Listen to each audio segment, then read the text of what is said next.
نمادهای ایرانی که در مکانهای مهم جهان استفاده شدند. سردیس داریوش هخامنشی که بر سر در اداره پست مرکزی برلین قرار گرفته. تندیس منشور کوروش بزرگ در شهر لس آنجلس آمریکا. ستون تخت جمشید در بوئنوس آیرس آرژانتین. تندیس مرد بالدار پاسارگاد در پارکی به نام پارک المپیک سیدنی و همینطور تندیس آرش کمانگیر که در موزه ملی تاجیکستان قرار گرفته.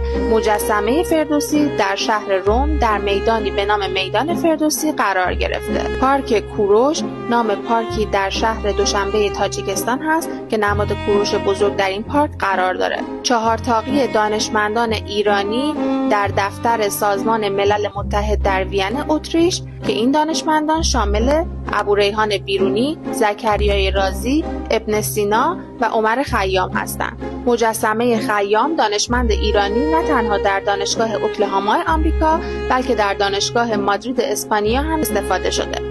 همینطور مجسمه خیام در شهر آستاراخان روسیه، در کتابخانه ملی مسکو و همینطور بوخارست رومانی قرار گرفته. در سال 1980 سیارتی در منظومه شمسی پیدا شد که نام اون رو به افتخار عمر خیام دانشمند ایرانی عمر خیام 3095 گذاشتن.